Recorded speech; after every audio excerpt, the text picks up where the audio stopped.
Hello and welcome to another episode of the Simon and Friends podcast. I'm Simon Short. Joining me this week is Ben Parker. Ben, welcome in, man. How you doing?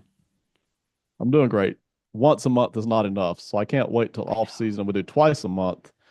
But yeah, I'm doing great. Good to be back. Thank y'all everybody for listening tonight. Man, I was thinking about this. I don't know if it was the Joe Flacco trade. I don't know if it was just general reaction. Probably Monday Night Football, like when Trevor Lawrence falls down two different times and still runs in for the game-winning touchdown. Back in the day, that would have been like we're hopping on the Zoom at 12:30 a.m. getting ready to talk about it. And yeah, now we're down to once a month and it's all drafts. So like we don't even do the NFL discourse the same. I mean, even last year we had the preview show. It's very different. So it's great to see your face, great to hear your sultry voice on that new microphone. Thank you Yeah. for being here. Thank you all for being here. If you want to hear me and Ben nerd out over week to week, day to day NFL stuff, Box Score Network YouTube channel. Let me show you that real quick. We just did a reaction video to the Tyson Campbell and Greg Newsome trade. Yes, that's right. It happened an hour before we started recording this podcast. So obviously, we spent 45 minutes to do that and are recording this podcast very late. So head over to the Box Score Network YouTube channel, subscribe to that channel, watch that video, like, comment with your thoughts. I'm going to get ripped probably by probably actually nobody, but apparently Tyson Campbell's just been a lot worse than I thought. Ben was on it though. He said, down year so far for Campbell. But check that video out. Check out what we do on Box Score Network. Just a reminder, we have waiver wire pickup recommendations every Tuesday morning from Peyton and Parker on from Two Piece on a Pod. They put that segment of their show on the Box Score Network YouTube. So check that out as well for your fantasy help. Um, we're back in here with Ben. Check out all the pods YouTube. Go to Ben's YouTube channel. Check out all the cool shows they got going on there. But Ben, it's time to talk NFL draft, and we're doing our monthly check-in, just introducing the listeners and viewers here. Hopefully you're here on YouTube. If you are, welcome, enjoy, subscribe, comment, like, all that. If you're an audio listener, as always, thank you for being here. Introducing you guys, just starting to get you familiar. I'm seeing the Tankathon screenshots. I'm seeing, teams talking about trading their quarterback and getting new. I'm seeing all of you that didn't care about offensive linemen from February to June care about offensive linemen again. If you do, go to our previous video where the offensive linemen were introduced. But we're here to talk about what our friend Austin Freed called the 7-on-7 guys, the running backs, wide receivers, the tight ends. Just an introduction. We have about 15, 16 names here we might mention quickly, but six guys we're going to deep dive on, an additional three or four that we have a little bit, maybe a medium dive on, and then just some names, just so you guys kind of get used to, hey, who are some of these top receivers? And what are maybe their styles, right? Because that's where it's really interesting to talk about these receivers. Stylistically, what the fit is going to be. I don't think there's one guy that's so much better than everybody else that's like we're gunning for this one guy. But like stylistically, what's going to fit? What does your team need? What kind of profile are you looking for? But those are the guys we're going to hit tonight, Ben. Running backs, wide receivers, tight ends. How do you feel about the strength of this group kind of overall, especially in this like borderline first round for the draft this year? Are you feeling like this is a good first round for if you need this type of player, or is this something where you maybe want to look later in the draft? Yeah, you touched on it about 60 seconds ago. I thought you hit it perfectly. There's a lot of guys here I like. I mean, a lot. We won't even touch them all tonight. There's like 20 guys I like, but in the second round. There's not as many that I'm excited about first round yet. There's a couple, and there's a couple more. It's not like the first round to me is just loaded with guys you gotta have out of this group. I really like these guys, but boy, some of those gotta have it guys for me in the first round, that top 20 kind of delicious stuff is offensive line, defensive line. It's in some of those other spots here. So we'll see. Some of these guys are gonna go to first round, right? But some of them haven't popped yet in a way that just makes me say I gotta have that in the first round, you know? Yeah, when you look at the rookie receivers now, like especially if we're looking at receivers, Yeah. we like guys like Yeah. Torrey Horton, like Iomanor. Those guys went mid round, day three, right? And those guys are It popping did. off. It more and more, everyone talks about like the first round of receiver is better and better every single year, and it is generally, but also just like receivers just better and better. I think we just know how to deploy those guys and use the different skill sets better Yeah. than we ever have. So Yeah. you can Agreed. get really good value and really good play because you're looking for the right guy to do the right thing. And sometimes those guys get pushed down in drafts. Iomanor, the drops, and then Horton, like a little bit smaller, but a deep threat. Like sometimes those guys get pushed down and you can find that. So it'll be interesting to take this group that we talked about tonight and in 3 months kind of compare it to when we get to more of the like later day two into day three guys and really see where we can find the value. So we'll get into all that. As Ben mentioned, off season. Ben will start coming on twice a month, maybe even more. We'll do stuff on the Box Score Network YouTube for the draft. We'll really deep dive, but this is just kind of like surface level. If this is the first time you've been here, Ben is a huge college football fan, really knows what's going on. I watch zero college football. I just hop on and watch the film. I think a lot of people probably hate people like me that do that, but whatever. So we just give two different perspectives, two different Right. personalities when we're doing this. Yeah. And I think together, again, this is a big thing of what I try to do on the podcast. Like, how does my brain work? How does someone's brain work? And we like try and Uh-huh. talk through what's going on here. So, without further ado, 6 minutes in, let's get to it. The number one consensus wide receiver prospect right now in the 2026 draft, probably the highest guy that's going to get drafted of this whole position group, is Jordan Tyson from Arizona State. So Jordan Tyson is a senior wide receiver from Arizona State via Colorado. He's 6'2", 200 pounds. He was a three-star recruit out of Allen, Texas, where he attended Allen High School. He attended Colorado for 1 year before transferring to ASU as a sophomore. After missing most of his first season with the Sun Devils due to an injury, Tyson established himself as a near consensus wide receiver one for the 2026 class, head into his senior year in 2025. Now, last year, he also ended the season short in December with a broken collarbone before that playoff run. But Jordan Tyson is considered the number one receiver and overall probably consensus number one of these running backs, wide receivers, tight ends in this year's draft. Ben, give me your thoughts on Jordan Tyson. And by the way, for those of you in the audience and to Simon as well, I've switched over to having to read notes a few months ago. I used not to do that. I could just run off the cuff. It's not that I'm not that mentally sharp because I'm not that mentally sharp, but the real reason is I'm just covering so many darn guys. I can't remember all this stuff in my head. I'm not Todd freaking McShay who can remember all this stuff off the top of his head. Psycho.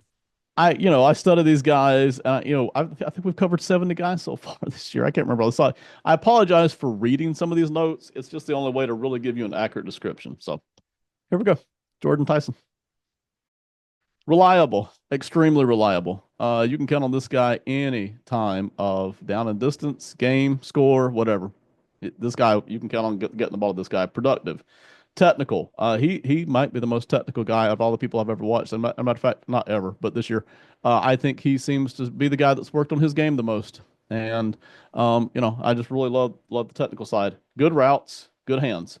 Not very tall, but not short either. The reason I say that is I've even questioned that height that we're seeing most commonly, and that's not unusual, right?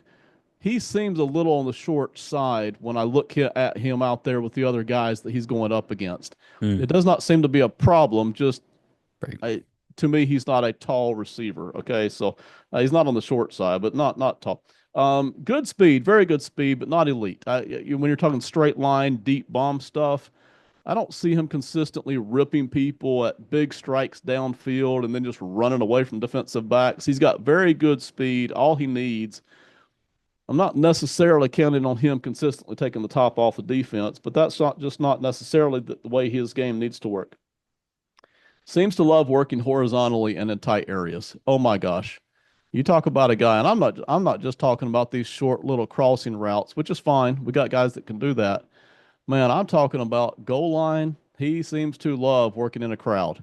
Um, it, Tight man, tight zone, you name it. He seems to just be at home working in all these little phone booth situations, cut in, out, up, down, perfectly at ease, working through traffic. That is his game, and he is beautiful at it. He reminds me really, I wouldn't say he runs a route tree, although he's perfectly capable. I think he's beyond that. He reminds me a little bit of Travis Kelsey, because Kelsey doesn't run very much of a route tree. Kelsey kind of runs this ice skating kind of routes where he just kind of fluidly moves around the linebacker, moves around whoever's guarding him, moves around the zone. Tyson reminds me of that. He really does that fluidity. Not that he's so smooth, but his routes that he runs, they're not precise routes. They're more like he's thinking his way through the defense. And I'm just really impressed with that. It's almost like he's beyond, it's almost like he's too good to run routes. He's working through the defense, which is kind of what you need, right? So I love that. That's beautiful. He can change directions easily. Boy, you talk about faking the guy in and then cutting out, or faking out and cutting in. Um, Sometimes he gets behind a guy like a basketball game in the end zone, and the guy doesn't know where he's at. Tyson's here running back and forth across the back of the end zone. It's really beautiful. I love that, man. Um, just a couple more things here. Seems like the guy who has worked the most on his game. I already said that. Good in traffic, athletic, loves to work the corner of the end zone. Um, Tracking skills. Boy, he tracks the ball well. And I mentioned he's not a tall guy, but I think he's got a good vertical jump. I don't think it's the best. I've got a guy on my head later who's got this insane vertical jump. We'll get to him later, but he's got a very good vertical jump, which basically makes him a little taller than he would appear to be physically. So I like his vertical jump, his ability to go up and get the ball and take it from other people. I don't know that this guy's going to dominate at the NFL level. I don't know that necessarily I'm looking at all pro type stuff here, but this guy's going to produce for a long time at a fairly high level, and to me, probably make several Pro Bowls. I'm really into this guy, and I'll talk more about where in the draft I would take him. But that's my notes on him. I had a lot of the same stuff. So that Travis Kelce point I wrote here, he can find and sit in space, also uses space well between defenders to make catches and create yak. He finds the leverage of the defense and where he has Yeah, leverage. And one of the highlights that I yeah. have in here, I'll go over. He does that perfectly. Just a smooth route runner. I did note this. So I watched two of his games. Right, I watched Mississippi State from this year, and then the Utah game from last year. And it felt like he had more snap last year, which is why I was double checking on the injury stuff. I know again the collarbone, so like Hmm. I don't know if that had anything to do with it, or just if he came to the Utah game differently than he came to the Mississippi State game this year. Maybe that's it. Right. But smooth route runner. He can do the whole hard snap thing and break out of the route at the top of the route when he needs to, or yeah, he could just play the leverage game. Can pluck the ball out of his catch radius. There's multiple instances of that. Very good releases. Utah tried to press him in that game last year, and they got nothing out of it. Some strength and wiggle to his game after the catch as well. He can catch the ball and get upfield and make a guy miss. Yeah. Somewhat willing blocker. I'm gonna work in some blocking talk. He will do it when the play is specifically designed to that side, but or calls for him to Right. like motion in towards the line of scrimmage. But he's not gonna go out of his way to make a block. And he does move around the formation. He can play in the slot. He can play outside. His skill set certainly fits that. So let's Yes. let's get Yep. into some of those clips that I showed earlier while I was talking. So this play here is one of those examples of really good leverage. He works his way up from the slot, and he is working up the seam. He gives a little wiggle at the top of the route just to create just enough space. And then once he catches the ball, he's even able to maneuver his body just a little bit to get that safety out of his way. Boom, cuts upfield up into the middle for the touchdown. Number two play here. Coverage is not as tight on this one, but this is where he's doing that slow. He's just building that guy into the middle of the field before he breaks out. He knows he has all this space here. Yeah. It's just a He light little does. push into the middle of the field, and then he gets out of it and gets a wide open catch up the sideline for a really big gain. Two really of those sharp route running techniques here on this one. So he's going to run a dig route here from the bottom of the screen, and three little steps throughout this route gives him the room he needs to do this. So he has a first good release, good initial release to get a little bit of room. And then right there, you can see where that corner loses a step. Tyson just gives him a little step there to create a little room. And then one more break off as he gets into that dig. Now he has all this space here. And he's going to get that nice catch over the middle. Again, yak. He gets a little bit of room there. That's nice. And then on this next play, he is doing from the slot, he's just doing an out route. But just again, nice little setup at the top of the route. So he can snap these routes when he wants to, but he doesn't have to do it all the time. Right. And that's something big that like Justin Jefferson can do where and he's talked about this and people have used Jefferson on Twitter for this stuff where it's like you don't have to do the foot fire every time. You don't have to do the big da da da da da da da every single Right. time. It's nice when you can because if you're being pressed, you got to create room. But man, when you don't need to, just like go take that space and go get on that corner's toes and make a play happen. Here is a nice little yak. He's got a little wide receiver screen here. We're gonna snap the ball. He's on the left side. He's gonna catch it. Boom. He's got two blockers, but defender immediately there spins away from that. Arm tackle. Arm tackle falls forward. That's a nice little gain. And then here's one good block. He motions into the line of scrimmage, and boom, he just gets that defender right out of the way for that long touchdown run. Again, maybe not a touchdown. He can block. He can block, and he will do it. There's a couple guys in this class like that where it's like kind of the high IQ moments, like gotta have it. And that's how I felt about a lot of these catches too. Just like he's a guy you can just get the ball to. You know he's going to get open when you need him to. You can get him the ball and just kind of let him work. And that's what you're looking in for with a highly drafted receiver. So again, I actually just shared a tweet with you about this. I forget who it was. One of the PFF guys. Was it Ladard? Let's see. Let me get into our Slack here. Um, yeah, Ladard. The top five receiving yards players in the NFL right now: Puka Nacua, JSN, Justin Jefferson, Emeka Buka, Amon-Ra St. Brown. None of them are the biggest. None of them are the fastest. None of them are the most typical like T.O., Randy Moss, Julio Jones, anyone like that. They're just smart, tough guys that work into space well, can create leverage, create yards after catch, and have reliable hands. And like that, Jordan Tyson fits that mold. So there's a lot of good stuff there from Jordan Tyson. Um, we're kind of close to halfway through the season so far, but I usually like to ask you essentially, what are you looking for this year? What have you been looking for? What do you look for the rest of the way for Tyson and his draft stock, and where do you think he can ultimately end up being? I think Tyson's pretty much locked in. Honestly, I just don't unless he gets hurt and it goes down. I just I don't think he's going to do too much to change his stock. I think people know what he can do. I think he showed it last year. I think he's held up and showed it this year. It's not unusual to see guys' numbers drop in their final season because defenses are giving them so much attention. I feel like in the two games I've seen him this year, I feel like he's held up pretty well. So I really like him. The two things that you mentioned that I didn't, that were in my head, the blocking, yes. You mentioned there's another guy like this, but we might not talk about tonight.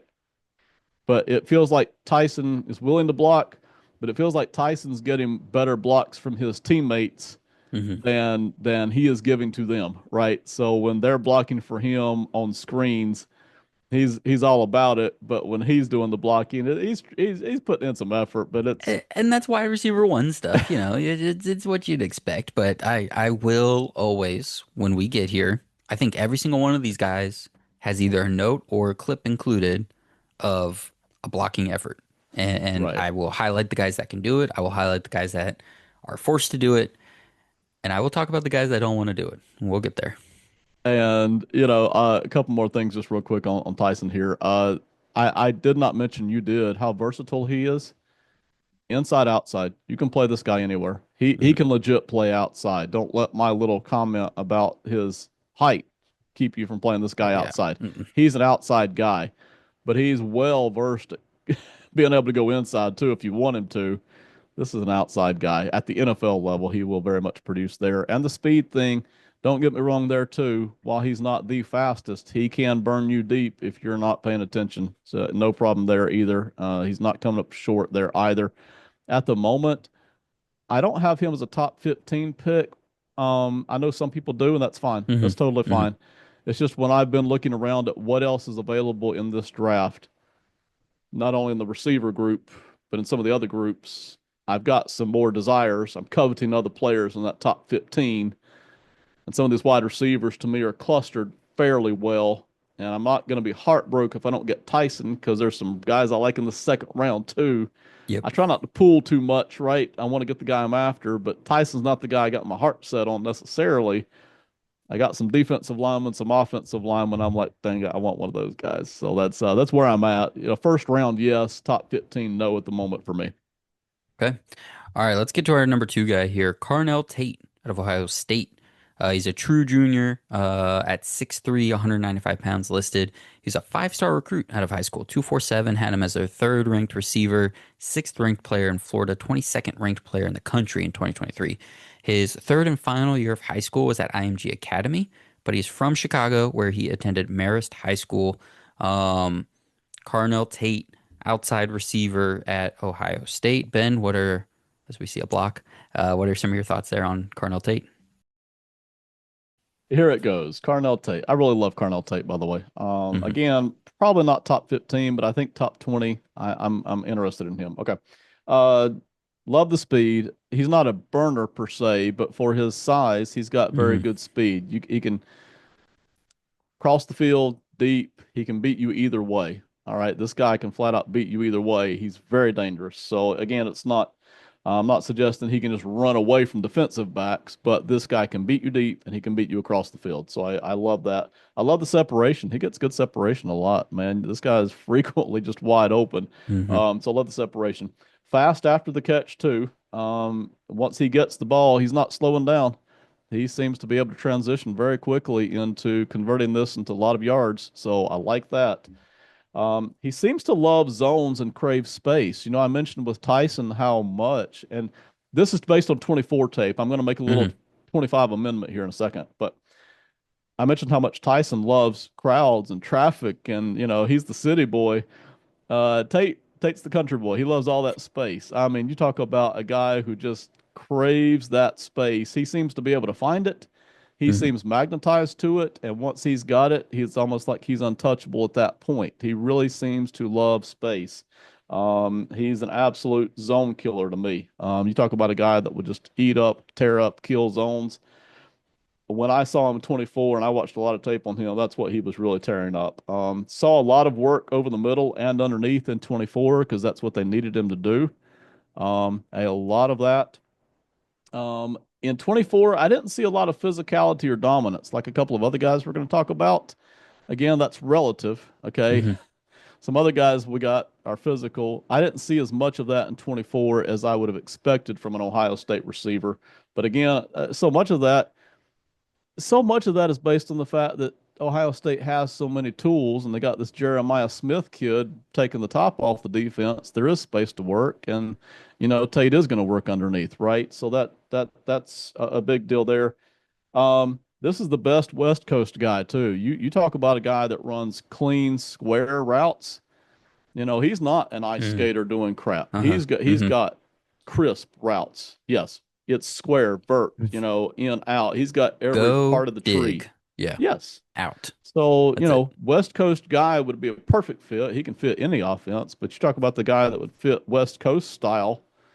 This is the guy. The 125 amendment I will add to it is I saw that he was working even better at being physical and at beating people deep. I've Yep. seen that more than once here in 2025. They're using him more like that. So that's another element to his game. And conversely, Jeremiah Smith, who we won't talk about, is working more over the middle this year than he did last year. So they kind of switching it up, probably based on what Okay. defenses are doing. But Hmm. you do see that Carnell Tate can have that element too. He's not just the clean route runner. This is a legit guy who can beat you deep and be physical. But boy, a lot of his stuff is zone killer space over the middle type stuff that he's got to. So I really like Carnell Tate. I wonder if that, and again, I'm not the college football guy, so I obviously know just because he's who he is, Jeremiah Smith. I know what's going on there, and I wonder if that's a little bit like his, freshman year last year. They're like, let's just let him be him. Let's not put too much on his plate right now. And then now he's like, okay, you are the number one guy. We know that, so let's just go Right. ahead and get to it. All right, my stuff on Cardinal Tate. Yeah, so it's funny. I've watched 2025 tape on him. So Hmm. I'm seeing the things that you're seeing in 2025. But Right. I didn't know any of that 2024 stuff. So I like that. That's interesting because I like this. I like Carnell Tate, man. Good long speed, long strider. Yes. Has that good initial speed and he maintains it the whole way. Not like a 4.2 burner, but probably like Right. 4.3. But he's gonna run that all the way down. Hmm. Um, not hasn't wasn't asked to run many routes so far. The different routes, mostly digs, mostly goes. Uh, blocks like an MFer. I love that. He's not putting everybody in the ground, but Right. he is facing the fan like every single play, and he's looking for it. He's played a bit in the slot over time at Ohio State, but he is mostly an outside guy. So just a couple plays here on tape, because again, it's not varied right now for 2025, but eventually I'll go watch some of that 2024 stuff. So Yeah. here on this first play, um, he gets a nice release right there at the bottom to freeze that corner, and then it's just a race. He beats him to the inside. Again, what I like about these receivers though is they're looking for leverage. So he's working to the inside initially, to get that corner to follow him, but he knows that ball's going to the outside. So then he starts to drift back to the outside. Yeah. And this is where you're talking about physicality at the catch point. 50-50 ball goes up and gets it, but comes down 3-4 yards short of the end zone. But he lets his momentum carry him into the end zone along with that defender. Here on this play, he's lined up at the bottom of the screen outside, straightforward run, like I'm saying, runs right up to that cornerback's feet, runs right up on him, gets that cornerback to bite just a little bit, sets him up just a bit at the top of the route. Boom, hard ramp down, gets outside. Now, this play, this quarterback, the first time quarterback for Ohio State, this was, I think, the first game against Texas. It's not a great throw.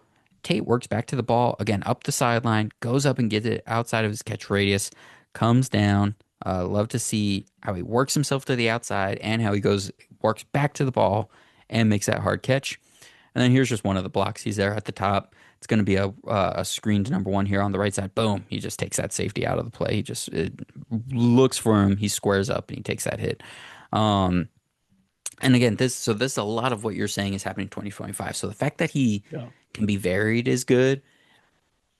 And just like, man, at this point, Ohio State receivers just like lock it in. And even if you're not seeing the like quote unquote dominant traits like we've been talking about, these guys are just coached the right way. There's enough of the natural skill here. I see the 6'3", right? I could see that. You mentioned with Tyson, like he doesn't seem every bit of that 6'2" that he's listed at. I could see the Right. 6'3" here. I could see the speed. Yes. Um, highly ranked. There's just a lot to like here.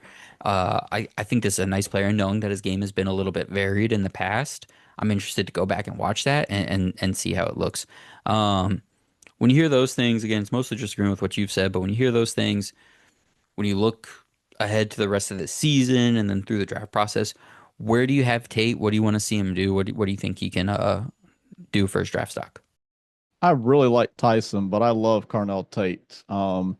Now, again, to put that in perspective, I don't love these guys as much as I love the 2027 crop of receivers that's Right. coming. Yeah. Those are some real animals right there. Okay. I mean, those are some sick dudes. Okay. But these are really good receivers. I really like these guys. I would draft both of them in the first round without even thinking twice about it.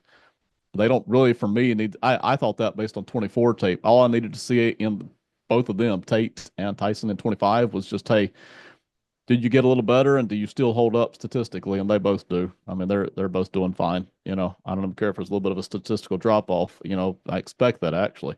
So for me, they've blocked it in. I like Carnell Tate a little bit better than Tyson myself. A lot of that Okay. is that I'm a bit of a sucker for size, right? If I Hmm. see the size, it's still a man's game, right? We're Hmm. looking for bigger bodies if we can get them. So if all other things are fairly equal, the talent, the speed, there's no obvious advantage to either guy, I'm going to take the bigger guy. But that's really the only thing. I mean, you can't go wrong. I don't think you can go wrong with either of these two guys. So for me, Carnell Tate, you know, I expect him to go top 20, 25. I think if he falls past that, I would be very surprised, and that's where I would take him to. I really like this guy. Yeah, I'm gonna make a note to make sure I look at that 2024 tape soon because if he is doing those things, because when I look at these guys from what I've watched so far, it's like Tate is a classic Z, and like that's great, but that's a very Yeah, specific role. Whereas Tyson right. can do a little bit more of everything. Yes, he So can. knowing that Tate has done those things is good, but if his best fit is gonna be Z, then that's what's gonna maybe push him a little bit. Um, It'll be interesting, but I like that because I like that maybe that like 100th percentile outcome for both of them. I could see where you're at with that in terms of Tate a little bit ahead of Tyson. Um, and yeah, between the two games of Tyson that I watched, like I liked what I saw last year a little bit more than this year. Now you said it, like Right. production drop off happens. Um, Arizona State overall has been a little wonkier than people thought, so maybe there's just something weird in the air going on there. Maybe they just missed Scadaboo, who knows? Um, Yeah, and but I'll yeah, even the add to two, that. yeah. Just on that note, Tetaroa McMillan is a great example of that because his past 2 years, production-wise, wasn't great. That's because defenses were all Hmm. over him. They were keying Hmm. on him, and it was slowing down his production. But that's because they saw, I think, in his late freshman or early sophomore year, I get those mixed up. They saw real quick how dominant this guy could be. Yep. So they were smothering him. That pulled down his stats. I kind of expect it, to be honest. We'll get to this at some point. Maybe tell me if we get to the guy that this could be. I was going to ask you who's the guy that if Jordan Tyson is Tyrone McMillan, where it's just like this guy's been the consensus number one Right. this whole time. When we all get a little squirrely in March and like reports start Right. leaking about things, or people are like, look at the way he tied his shoe in this game. I don't like what I'm seeing here. Who's Right. the guy that who's the Matthew Golden who's going to sneak up on our wide receiver one in this Yeah. class? If there's a guy in here you think it is now, if you already think Tate is a little bit higher, then maybe that. But that's what I was going to ask you. Um, It's not Tate. There is a guy coming that I'll mention okay. who might sneak up. I say sneak up, but Tate's not sneaking. I don't think Tate's sneaking up on anybody. I think he's already, and I'm not talking about mocks. I just think, and when a lot of people will look at him come draft time, he's going to be first round material, is kind of the way I Yeah, already look at him. yeah. I wonder if we have the same guy. That would be fun. All right, let's get to our number three guy here. Makai Lemon, USC. Stands at 5'11", 195 pounds. True junior in his second season as a mostly full-time player for the Trojans from Los Alamitos, California. Lemon attended Mirada High School as a freshman before finishing his high school career at Los Alamitos. 247 had Lemon as a four-star recruit, the number 9 overall wide receiver, number 6 overall player in the state, and 50th ranked overall player in 2023. Ben, Lemon at a USC, how do you feel? Yeah, here we go. Mikhail Lemon. This is the guy right here that I think may sneak up on some people. Okay. When I studied him, and my opinion on him hasn't changed so much because I already know what he can do. Hmm. It's just the more I've thought about how you can use what he can do, Yes. the more appealing I get. Because again, he's 5'11", and in my mind, that's a little bit of a knock against him. It's not a knock against what production he could be at the NFL level. It's, well, how dominant can he be at the NFL level, right? How ceiling. This is the guy for me that may sneak up on some people. I know he's already on some people's radars, but he may continue to pull on up here. I had him kind of as a second, third round guy. I'm way past that now. I'm a lot Hmm. higher on that. So here we go. Number one thing, safety valve. Goodness gracious. Yes. You talk about a quarterback's best friend. This you can always get this guy the ball. I don't care Hmm. what down or Hmm. distance. This guy, you can get this guy the football. Usually it's the colleges don't use the tight ends anywhere near as effectively as NFL players do because they don't have to. They've got plenty of space. The hash marks are different. They've got 50-year-old offensive geniuses going up against 20-year-old defensive backs, right? It's not hard to fool these guys, It's not because they're dumb, it's just they're not experienced, man. They just don't have the time. So you got all these wide receivers running around everywhere. There's always somebody open. Who needs a tight end, right? In college. You get in the NFL, use this tight end as your safety valve, your quarterback's best friend. Makai Lemon, who's nothing like a tight end, will be the quarterback's best friend. And that's got a lot of value just right there. But he can do more than that. The Trojans get him the ball in space a lot. Boy, you see tunnel screens. Jet sweeps on occasion. You'll see, you'll see just straight up screens. You'll see Hmm. every chance they get to get him the ball in space, they're doing it. Not only is he quarterback's best friend, they're looking to get him the ball in space, which Yep. tells you a lot right there. He's his own killer too. Goodness gracious, do not let this guy. He will find every. Hmm. I'm convinced this guy sees five holes in the zone and just picks the one he likes the best. But you talk about being able to settle.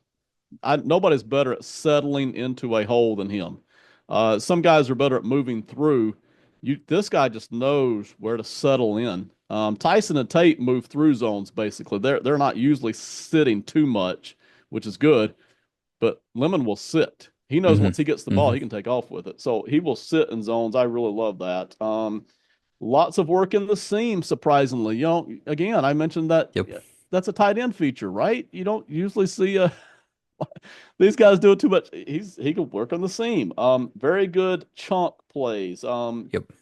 Lots of chunk plays. Now I didn't see as many home run balls in 24. I think I've seen a little bit more of that 25, which is good. I think I've seen a little bit more of that bursty type stuff, the bigger plays. But in 24, it was just, dang it, he just went off for 30 yards, 35 yards, 40 Hmm. yards. Now, he didn't run away from the secondary and catch it for 50 and 60 yards, but man, it's like he got the ball in space right behind the linebacker and they didn't touch him and he took off and grabbed 30, 40 yards is what I saw a lot of in 24. And it's felt like, I've watched him a couple of times. It felt like he's a little more big playish in 25. Where am I? I didn't see the elite breakaway speed. I almost feel like he's faster in 25 based on what I've seen. But again, I Okay. didn't break down as much 25 tape. He runs good routes. Again, he almost runs like a running back. But he runs good routes too. Enjoys working through traffic with and without the ball. He's very Hmm. comfortable, like a basketball player. He is very, very comfortable moving with the ball and without it, and in traffic. Love that. He's good versus man. I mentioned he's great versus zone, but he's good versus man. When he runs a drag route across the middle, I haven't seen people hanging with him. He's just Yep. boogieing through Hmm. space there. They struggle to stay with him, so I like that. A good hands. I'm not going to say elite hands, but good soft hands. He'll catch those passes. Good footwork, tough catches. He handled kick returns. Oddly enough, in 24, he handled kick returns and did an outstanding job of it. Um, but somebody else was handling it in 23, and he was on the team in 23. But Hmm. he handled kick returns in 24, so he's got that asset. I didn't see him breaking a lot of tackles. I will say, that's one reason he seemed to love space so much. Sitting in the zones, he catches the ball, he can scoot, but I didn't Hmm. see him breaking as many tackles as maybe I would like to see from kind of a shorter, maybe not chunky, but chunkier side of him. I didn't see him breaking a whole lot of tackles. It just wasn't his real thing. Um, the vertical. This guy's 5'11", but the vertical jump this guy has. I saw it in 24. I've seen it in 25. I'm not going to guarantee he's got the highest vertical, but dang it, this vertical, he can go up and get balls from people that are 2, 3, 4 inches taller than him. Hmm. I think it's an insane vertical jump. Again, I'm not talking a Michael Jordan 40-inch vertical, right? But he's got an insane vertical jump, and that really makes him a lot taller. He's not going to play on the outside of the NFL, but that vertical jump that he's got, he's a red zone weapon too. He can convert these into touchdowns as well. So man, there's a lot to like here. I'm still not quite sure where I would draft him. I will give you my opinion on that here in a minute, but I really like Mekhi Lemon. He has really scooted his way up here the more I've thought about him. Yeah, I like Lemon. Different from these other guys for sure. Um, and maybe it's USC. Maybe he's got the hair coming out of the helmet, but doesn't he make you think of a Puka Nakua? Or like, just can't Yeah. can't you see him in the Rams offense, just running Oh around like, gosh. um, Ooh. quick twitch, solid in build, good yak threat. Again, because of the way I agree on the break tackles, but it's because he just runs into guys, and because he has that just No. like straight line, I'm putting my head down. He's not afraid to be tackled, so he's gonna Right. create yak for himself that way. Um, Good blocker, somewhere between Tyson and Tate. I think Tate is actually a little bit better of a blocker, but I Okay. think Lemon probably has a little more potential as a more stout player. I mean, they're both listed at 120, 195, but you said it like Lemon is a stockier build, and I think overall like a more twitched up version of Tate. I think Yeah. Tate has the willingness, but I think Lemon probably has a little more. Not that Lemon doesn't have the willingness. I just think Tate is a little bit better at it right now. I have a couple blocking reps in the clip reel here in a minute also. And he does have snappy routes. I've watched again. I tried to watch more of the 25 tape on these guys, and then I'll work my way back. Um, and yeah, he's running a lot of flanker, like borderline gadgety stuff with that just Yes. physicality and that speed and what his role is right now. Yep. Um, but his few downfield routes, like some simple like slants and outs, like he's got. You mentioned it. This is gonna be a slot player. He's 60-40 slot to outside already in college, so like that number's probably going to go up in the NFL. I think he can do some outside stuff. Again, that would be more of your Right. Z flanker type on screens and drags and some a few Uh-huh. deep shots, but nothing. He's not your X. He's not running your big boy routes or anything like that necessarily. But here's a couple of the plays. So we've got Lemon in motion here for a pass that's basically ends up being an end around. It's like a swing pass out here. He gets one block. He breaks the tag. He more stiff arm runs past the guy again. Just that physicality gets him past the defender on that play. He gets upfield for a big gain. That It's body control for him. You mentioned with the vert. You mentioned it with the way he Yeah. finds space. just really good body control. So when you're running that fast and you're trying to beat a blocker, a lot of guys are going to step out of bounds on that. He's able to absorb a little contact and get Yeah. upfield on that play. Here he works to the ball on this wide receiver screen, works through the ball. He doesn't wait for it. He works through the ball. He gets another good block. Um, he does fight through again. He fights through contact. Look, he gets out of the way. Boom, fights through. He takes a hit. He just starts rumbling down, but he's going to fall forward. And then we have two plays in a row where it's a simple running back screen up the middle on both these plays. But you're going to see Lemon come from this side both times, and he's just going to Tasmanian Devil run at a safety. He's going to find the safety and just go get him. He's like, I don't know exactly where the running back is. Boom, I'm going to get you. Again, he takes a little contact. He goes backwards on that one. This next block is a little bit cleaner for him, but he knows his assignment. He is running. He is sprinting. Oh, he lays that guy out on that one. I like that.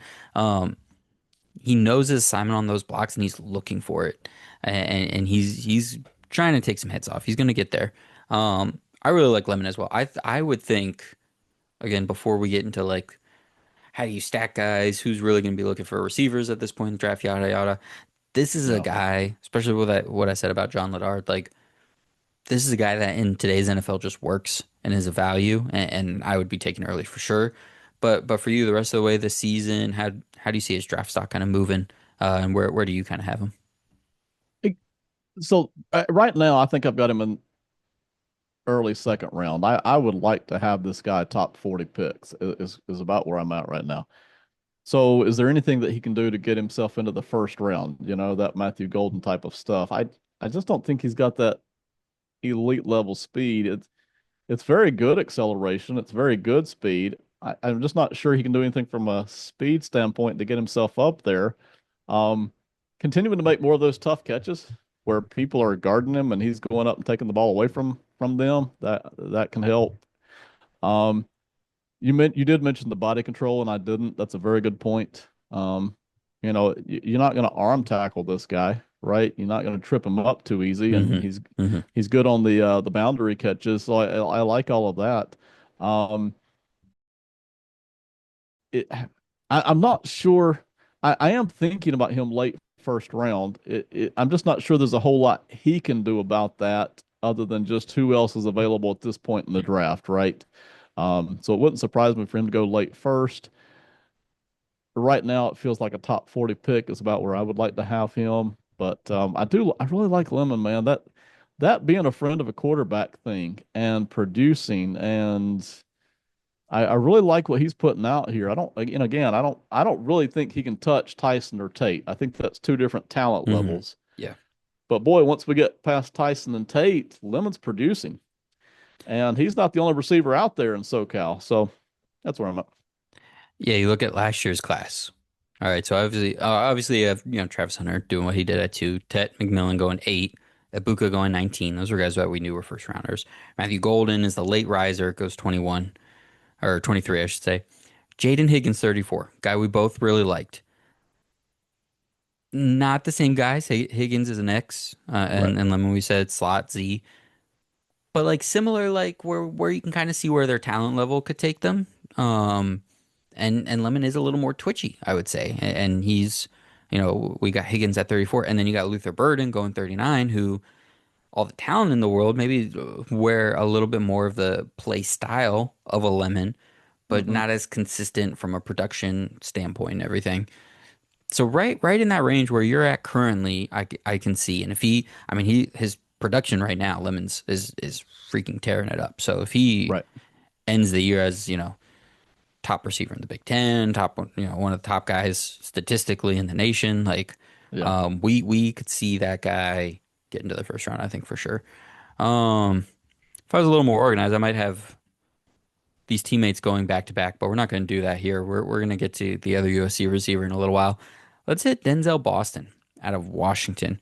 A little bit of background here. Boston is a 6'4", 200-pound plus receiver from Washington out of Puyallup, Washington. Boston went to Emerald Ridge High School and was a three-star recruit.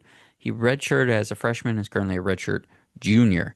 Ben, what do you think about Denzel Boston from Washington? I'll try not to take us long on some of these guys because some of those guys at the top were worth talking about, and these other guys are too. But we'll try not to belabor the point. So Denzel Boston, I like, but I don't love. And Hmm. part of that may even be the fact of his last name. I really, well, I was expecting to turn on the tape and just be amazed and impressed, and I wasn't amazed or impressed, right? So his last name may have had a part of my emotion right there. But there are just other guys I do like too in the second round. So here's the little bit of notes on Denzel Boston. I'm not gonna put them all out here. He is big, physical. He is big and physical. You see that with the 6'4". He looks every bit of that. The 220 I think you mentioned. He Hmm. looks like that. He's not always going to dominate physically, but there is plenty of game film of him doing just exactly that, dominating physically. Plenty of it. So, he can go up and take a ball away. He can outbody people. He doesn't always do that. There are games where that seems to kind of disappear for some reason, but he there is plenty of tape of him doing that, just being big and physical. He is polished. I expected that. Anytime you've got the son of an NFLer, you expect the polish. So the polish is there. I do like that. And the hands are good. I don't think the hands are brilliant, but the hands are good. I don't know that to me, they're not as strong as Carnell Tate's hands, and they're not that kind of snatchy hands that our friend Austin likes to talk about, but it's just good, solid hands. So I like that.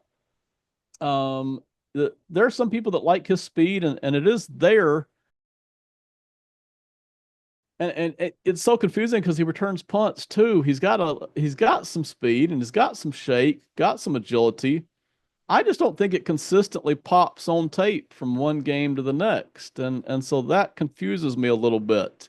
There are games and plays where it's there. I just don't see him consistently beating people with speed and agility, and so that was a bit of a not a disappointment. That was a little bit confusing for me to know that he's a punter. He's even got a punt return touchdown this year, right?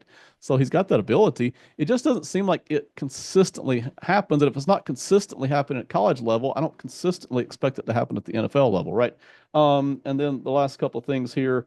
Well, I mentioned hands okay, agility okay. I'm going to stop it right there because the point I want to get to is I haven't seen anything out of him that makes me want him in the first round. But Hmm. this guy looks like a guy who could be in the NFL for a very long time and produce and be a pretty good receiver. I don't look at him and see all pro at all. I look at him and think, well, maybe he can catch a couple of Pro Bowls and he's just a really good receiver for a long time at the NFL level. And that's that to me, that's a second round guy. So that's about where I am on him right now. I was curious to see where you came out on him at, because I know even a few months ago before the season started, there were people that loved him to death and had Hmm. him, high in the first round on some of these mocks. So that's where I'm at on him.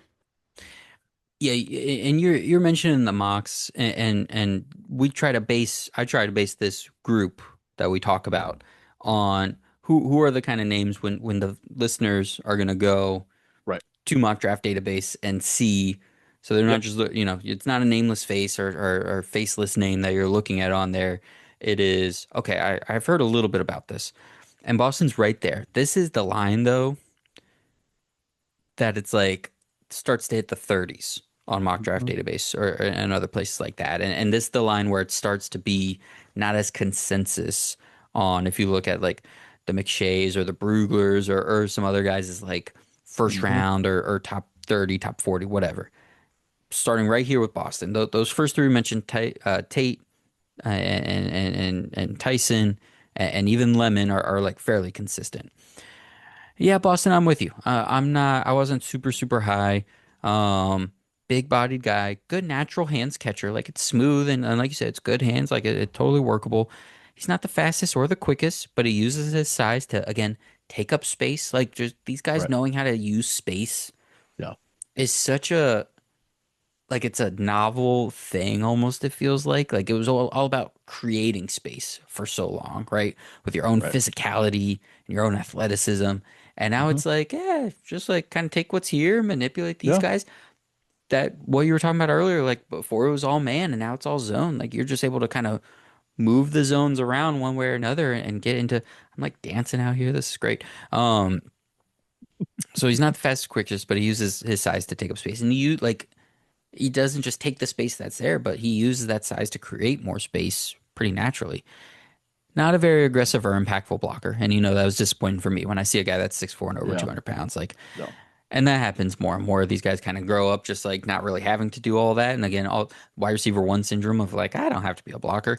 Not saying he's not doing these things because then there is an instance, and I have a clip of it again, similar to Tyson when he's asked to do it, when it's a high leverage play, when it's can be potentially impactful, he will do it. So let's get into some of these plays that I have here. First play, he runs a nice slant here with a quick break for a big guy to get plenty of space. That's Yeah. good and good natural hands over the middle again. Here, classic, you gotta have one of these end zone fade, just kind of big bodies the corner, kind of shoves him a little bit, gets him down on the ground. Here, this ends up being an incomplete pass. Um, bad throw by the quarterback, or maybe Boston's depth was wrong again. Maybe some of that attention to detail. Who knows? I don't Yeah. know. I will never get on here or get on Twitter and pretend to know what the play call was. So I don't know if the quarterback missed or if Yeah. Boston missed the route. What I care about here is Boston runs a nice route. He's 6'4", he's over 200 pounds. You said it. He can do these quick, twitchy things. Watch him. I'm playing this play again. Watch him here at the top. Boom. That's a good setup. That's a good breakout of an out route for a guy that's Yeah. 6'4", and that's downfield too. So like he has momentum carrying him. That's not part of his acceleration. And on the third step, he's going, that's like 10, 12 steps and 15 yards downfield. He's moving and he's getting that snap. That's nice, even though that ends up being incomplete. And then here's a cool play. So goal line, fourth quarter, Boston's up here at the top. Okay. Watch him. He's going to point out, boom. He's pointing at this linebacker here to the offensive lineman. He's communicating. He's saying, hey, we need to block this guy. We're going to run this play. We got a little handoff out of the shotgun to the running back. Boston not only is clearing the corner, just puts him on his shoulder and is just piggybacking this corner out of the way. He's taking out this linebacker. And you asked me, is that if that's important? That linebacker was going for the gap that the running back ends up taking, Right. and they get a touchdown out of it. So there were so many plays where I'm watching this game, and this was the Michigan game last year. So many plays where he's like not involved in blocking whatsoever. But in an important moment, he's showing good IQ, he's showing communication. And I don't know if it was a situation where he's pointing and he realizes nobody's hearing him or no one's going to get he says, I'll just take it. And he just blocks two guys and he opens up that gap that running back needs. So cool play by him. There's Box Score Network again. Click the wrong button, but hey, Box Score Network, check that out. So again, yeah, those moments and like, hey, if he's just a big bodied, high IQ player for a long time, like that's pretty good. But again, you're talking day two to me at that point. I'm in the same boat, and I won't spend a long time here on Boston, but I do like him. I think he's got a long NFL career ahead of him. I think he's an asset to any team. It's just in terms of when I look at him, am I coveting him? Do I need him? Am I really excited about just grabbing this guy before everybody else does? It's just not there for me. But this guy would be an asset to most receiver rooms and could even upgrade a few. Just don't expect him to be the dominant force, right? He's going to add to what you do in several different ways, and I need that. I like that. I just don't see the dominant factor here. I want to look into early in his Washington career. You mentioned punt returns last year, or punt returns now. I want to look into the rest of his special team stuff because if there's not a lot of physicality as a blocker, that makes me think like this guy's not necessarily going to be a gunner or chasing down kicks. Right. Right. But if he has done that and just now he's not really doing that physicality because he's wide receiver one, Hmm. because he sat behind a lot of good wide receivers for a long time, and he stayed at Washington. He stayed there for a long time. He's a Richard Jr. And he just waited his turn. So like, was he just doing his thing on special teams too? And if he was, is this like the next Mac Hollins, where he's just gonna cut his teeth for like 5, 6 years on special teams, Yeah. really lean into that? Can he just like lean into his size and be super physical? And then when he gets his opportunity, like end up actually being a decent number three receiver. We'll see if something like that could happen for him. But TBD on Boston. Right. All right. Here's the guy I want to talk about, Ben. I know I've said all that stuff about like you just using leverage and high IQ and sitting in space. You don't need to create space anymore. But I'll tell you what, when you're watching film at 11 p.m., 12 a.m. sort of thing, and you're watching a bunch of those guys, it's a little dreary. Then you turn on Antonio Williams out of Clemson. Right. This guy don't wait for nothing. Yeah. This guy makes everything for himself. Uh, just freaking jack in the box, man. This guy was so much fun to watch. Redshirt junior out of Clemson, 5'11", 190. Redshirted during his sophomore year due to injury. He attended Dutch Fork High School in Irmo, South Carolina, where he was a four-star recruit. 247 had him as their third overall player in the state, sixth overall wide receiver, and 61st overall player in the nation in 2022. Um, I like Antonio Williams, and ultimately, maybe this is one of those guys that like doesn't work out for one reason or another in the NFL, like the play style or whatever. I have a couple small things that as I was putting these clips together, looking back on, I was like, I don't actually, I'm a little worried about that. That's one of my pet peeves for some of the Right. stuff he does. But man, I like a lot of what he does and a lot of what he brings. So what do you think about Antonio Williams? I've got a love-hate relationship with Antonio Williams, okay? I'll just be very honest. There are some things I love. It's hard not to love watching him play. My gosh. And then there's some things at the NFL level. I'm like, man, is those two or three things going to be a problem? Hmm. And so where does that make me want him? But let me read the notes, and then we'll kind of hash out what we're trying to get out of him. Okay, so solid receiver, just as a generic, right? Just a solid receiver, good hands Hmm. and good routes. So Hmm. check, check, check. All right, this guy is made to be a receiver. He was born to be a receiver in football, and he runs good routes and he's got good hands. Um, Tough, physical, not easy to tackle, good rack. And the guy's a psycho, okay? This guy's a psycho. He is crazy, which is probably why you love him so darn much. I do love You talk crazy. about That yes, is a big thing for me. A lot, and at any position, just show me crazy, and and I'll I'm be telling you, interested. who wouldn't want this guy on their football team? Um, he'll go up and catch passes that a defensive back should probably be grabbing. He can beat you downfield. He can run the post routes and grab those. Um, you talk about a guy that's aggressive. You mentioned not waiting for anything. He can create a lot of separation at times. You can tell a big difference in the Clemson offense when he's not on the field. You talk about a guy, I think he's injured right now. Talk about a guy that produced big time last year. They look for him. In a crowded receiver room full of talent, they're looking for him. Uh, Quarterback's favorite, Klubnik down there. Dang it. And good run after the catch. It's not easy to tackle him. Um, he seems to love spaces though. So he really seems to love his space. He doesn't seem to love the crowded areas. He seems to like to be in spaces as well for the most part. So I love all that. I love all that. That's a lot to love right there. The where I'm struggling is first of all the guy's 5'11", right? So automatically it's going to tug me down just a little bit. I'm like, man, I wish this guy was 6'2" or 6'3". And you combine that attitude and that fierce warrior mentality, boy, it would be very different. He's 5'11". And then I'm looking for the vertical jump. And there is some vertical to him, but a lot of that seems to be there's a decent vertical. It seems to be effort plus vertical. Whereas when I look at Makai Lemon, it seems like he's got this insane vertical jump to make up for Hmm. his height, right? So that's a bit of a problem. The height and then the vertical jump isn't insane. And then I'm looking at the speed, and there's plenty of speed there, but it's not elite. It's I don't see him getting burning defensive backs deep. It's just like they're with him and he's ripping the ball away from them. It is frequently what I saw. So, you combine all these things together and the fact that he doesn't seem to want to play the slot, he's always outside.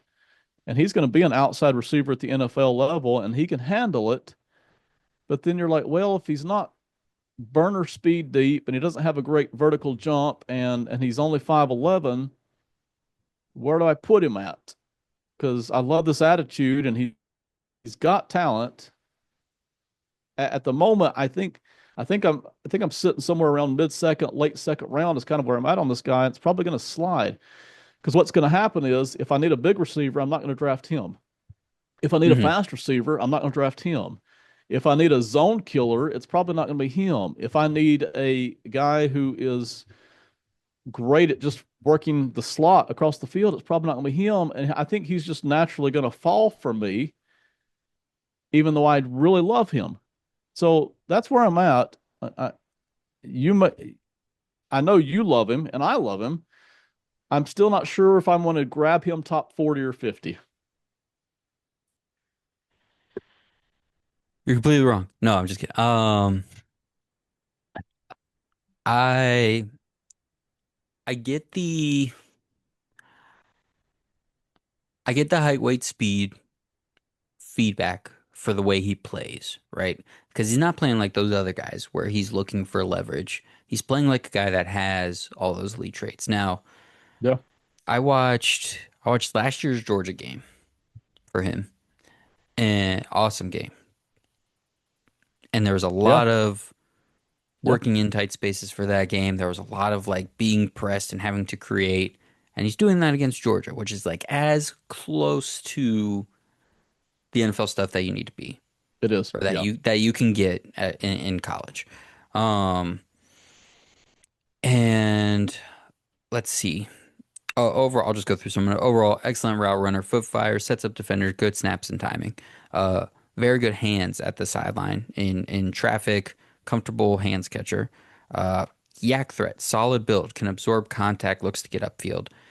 He's like a slightly more twitched up version of what Jordan Tyson does, but if like it just feels that it's not as smooth. It feels a little more frantic. Um, there was a play.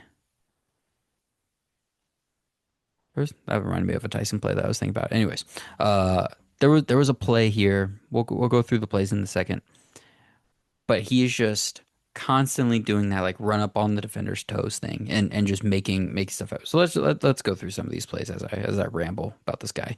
Um, so these first two plays are going to be about kind of getting downfield.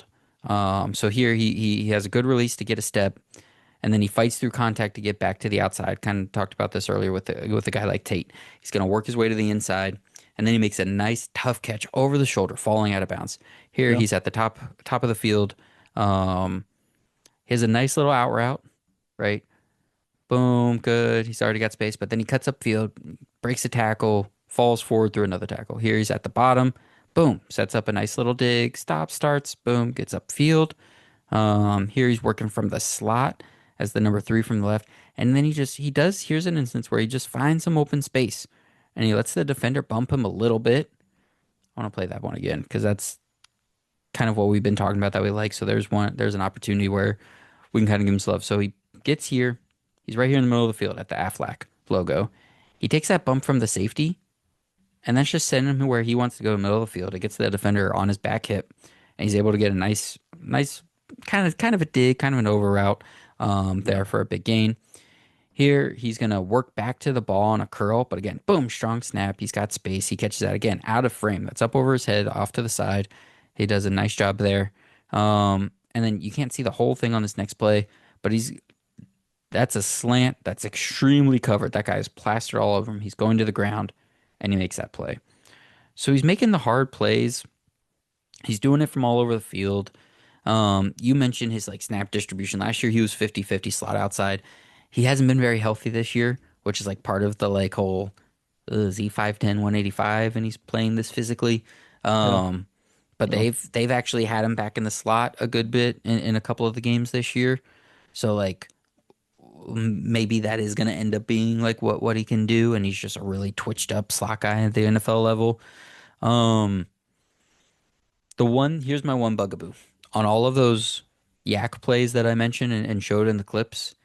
He does go backwards first, and that's like Yeah. as a guy that was rooting for Deontay Johnson for a long time, and Yeah. we just saw who did this. Was it the Sunday Night Football game? No, it was last week. It was some primetime game recently. I forget who it was. Someone took a step backwards and didn't get the first down. Um, I but think that's I just saw it like, Monday night. Yes. was it Monday night? Was it somebody on there? I saw somebody do it Was it recently Hollywood on Brown primetime. or Xavier Worthy? Maybe it was one of those guys. It may Anyways, have been Hollywood Brown. Yeah. you catch that ball, and instead of going immediately upfield, Right. taking that step back because you're trying to create room, then he does a lot of that, and that's something where if he starts trying to do that in the NFL, if he starts losing 3 or 4 yards every single play, because yeah, he's not the most. You don't have to be the most elite athlete to make the catch, But if you then start trying to do the A plus level athlete things for Yak, but you're a minus athlete, B plus athlete, if you start getting yourself into trouble losing first downs, you start losing snaps, you start losing playing time, rapport with the quarterback, and it goes on and on. I think this is a first round talent, but I think it's going to be the ancillary stuff around him that maybe would keep him out of the first round. But if that's the case, man, if you get this guy in the second round and you need a slot receiver or you need a number two on the outside, like I like a lot of what this guy does for sure. You're in the majority. There's a lot of people that really like this guy. And to be honest, if you tell me that we can put him to slot, then I like him a lot better. I think one reason probably that he's playing slot more is that they got these really two talented beasts of wide receivers named Mm, Wesco and Moore, hmm who are going to be probably in the 27 draft. Those guys are animals right there, so they can handle all the outside stuff. If you Okay. tell me he's moving the slot, I all of a sudden like him a lot better. I all those worries bother me out there at the big wide receiver spot in the NFL, which he can handle, but I like him a lot better in the slot. You don't want him to be your X, and you're losing his value if he's your like flanker on like digs and cross. You're getting some of the nice stuff on crossers, but having him run those slants and digs and hour outs over the middle of the field as a slot, I think would be a good spot. All right, so you're around somewhere day two, maybe trying to get in top 50. Yeah, I'm yeah. I'm probably top 40 because again that back it up scares me.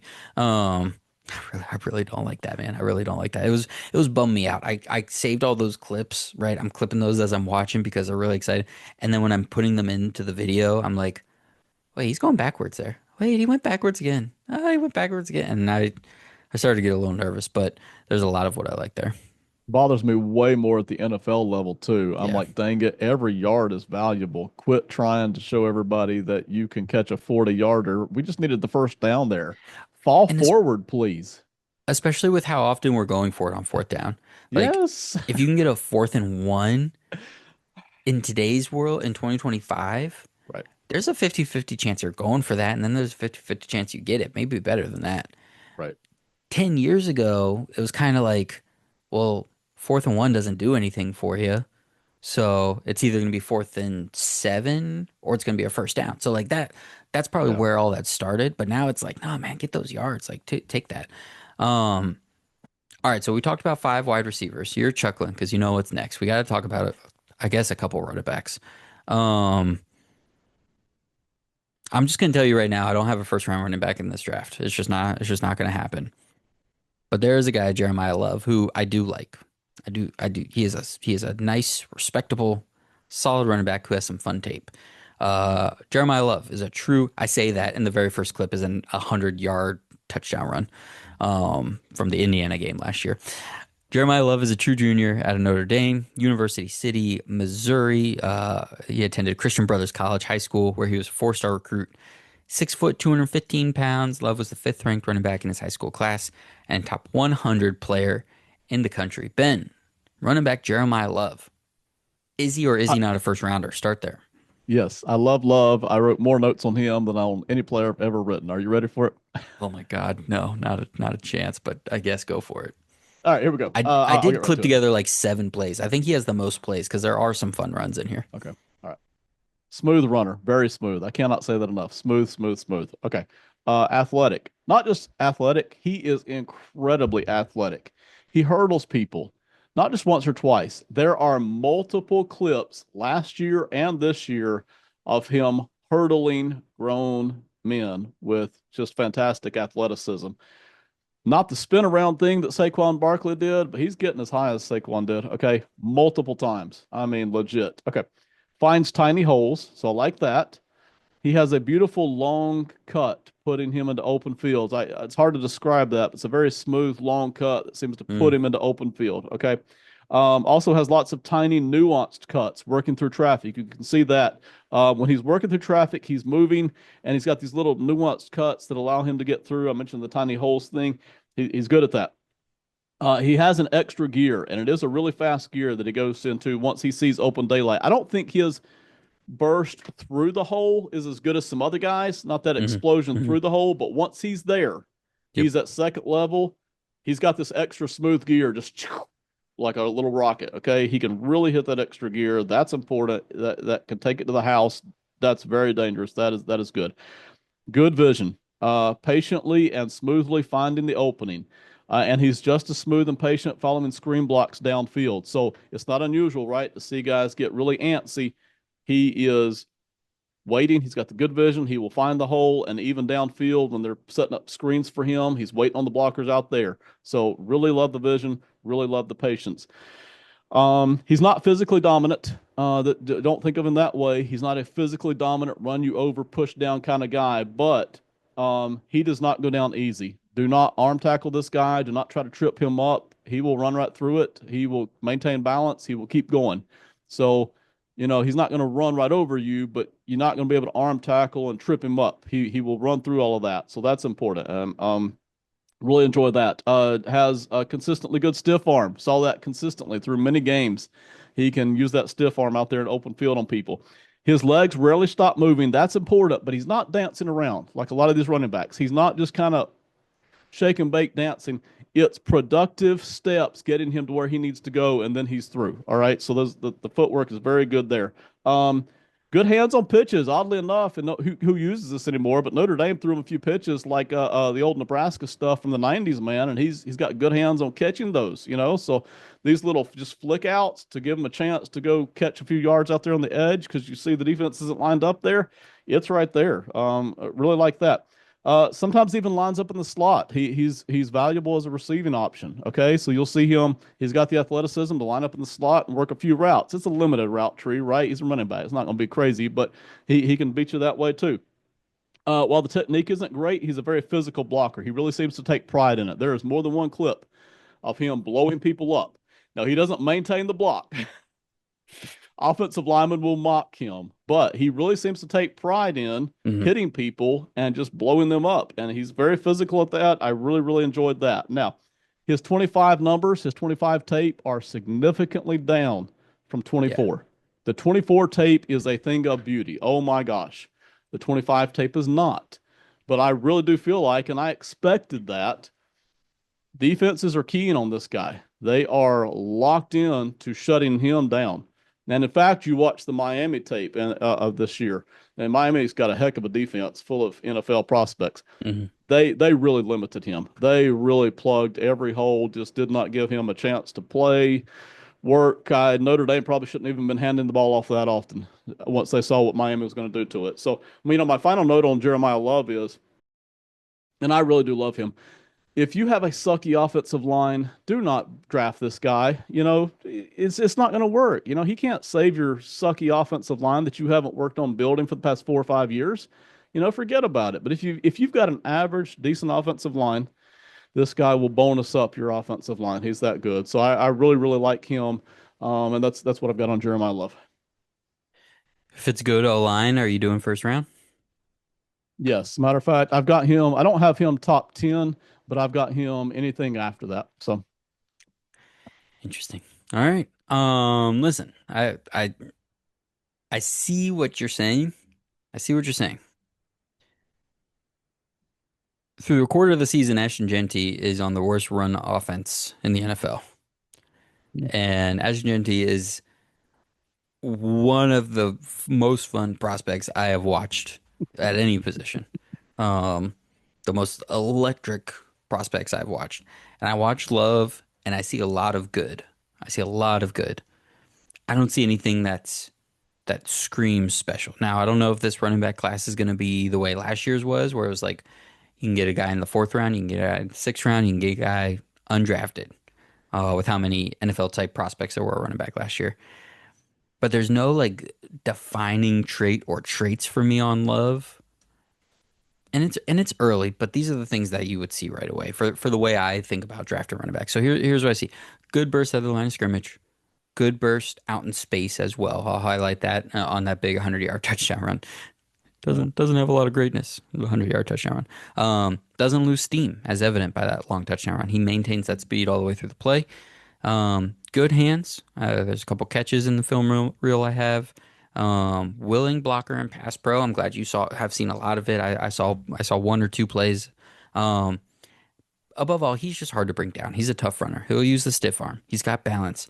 He's usually falling forward. He's got the hurdle. I've got a play like that in here. Um, I'm trying to think of when day two, you need to plug someone in. You've gotten established just about everything else. Like you've got your offense set up, you've got an offensive line, you've got weapons to create some space, and you just need a guy to complement the rest of the offense. Yeah, this would be good. This isn't even for me one of those like you set everything up and then you drop him in, he could be special. I don't know. I I hate when people say stuff like this. It sounds so generic, but like I don't think I see special. I don't think I see game breaking from a pass catching standpoint or break tackle standpoint or make guys miss standpoint. I just see like a good player. And when I get a good player at running back, I'm going to push that down a little bit more. So, anyways, um, here are those clips. Here's a 100-yard touchdown run. As after I say all that, this is quite a long play because it's obviously a long way to go. But good burst through the hole. Boom, another burst past the linebacker. Boom, another burst past the safety. So he just keeps going. Like he doesn't run out of speed. And you can see all of these corners and DBs on that play that start behind him and start running after he does.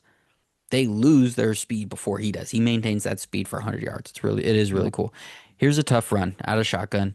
He has to go backwards because there's a defender right there. He breaks that tackle. There's a hurdle. Boom. And then he got hit coming down. But all of that just to get back to the line of scrimmage. Tough runner. Here's another tough run that he has. Um, this time he's going to get positive yards, though. Breaks a tackle. Breaks a tackle. Stiff arm in the dirt. Do love that. Scoots past two, three more guys. That's a positive run. That's like a 10-yard run right there when a guy met him 5 yards in the backfield. And that's just tough running. That's not Bijan, like he just like matrixed his way out of it and like broke everybody's ankles. That's just tough running right there, and I do love that. He's a compact runner. Um, Here we've got a nice run, just like facing the fan, falling forward up the middle through the line of scrimmage. Here we're gonna get two nice catches. He's not running crazy routes. You're not gonna split him out wide necessarily. You're not gonna have him run a real route tree. But these are nice checkdowns where he's got good, confident hands. He works into space, and he gets positive yards after as well. He's working upfield after he gets those catches, so he's very natural. And then here's the play. It might have been accidental, but it's play action. He runs right into a defensive tackle, helps make an assist on a block. So again, there's a lot of good, but there's not any like special for me right now. And when it's that at running back, that's gonna be more of a day two for me. But I mean, I love hearing what you're saying. So when you're thinking about like a guy like Marion Hampton last year, where would you say Love stacks up to a Hampton for you? I've got him better than Hampton. I'm going to Okay. mention about four different guys here. So real quick, the Aston Genty thing, I don't Mhm. see where he's got that juice, that electric burst and explosiveness that Jonty has, either receiving or running. I just don't see that top end. Oh my gosh, that Jonty was showing. So that's why I had Jonty high last year. I've got Level just a little bit farther down than that. But he's just so different. He's very different than Jonty, Mhm. so I don't see that. I've got him better than Hampton. I think he's a way better runner between the tackles than Hampton. Hampton's probably just as fast on the outside edges, but Mhm. I think he's a way better runner in between the tackles, and I think he's a better receiver too, um, versus Hampton. So, and Hampton's a pretty good receiver too. But so I don't. I've got him somewhere between Jonty and Hampton. His style, though, and so if you're in the audience, please don't get upset. I'm not suggesting he is this player, but stylistically, it's that understated, smooth, natural style that starts to bring up the images of like a Walter Payton, because Payton was very athletic, very smooth, great Mhm. vision, great patience. Jeremiah Love is not your modern day running back. He's an old school Mhm. guy like that. He's got that just natural, smooth flow. It's very understated, and he's got the great vision and the great patience, and that's a really great runner in the making there. Again, not for a crappy offensive line, but even an average offensive line, he should be brilliant anywhere between the tackles.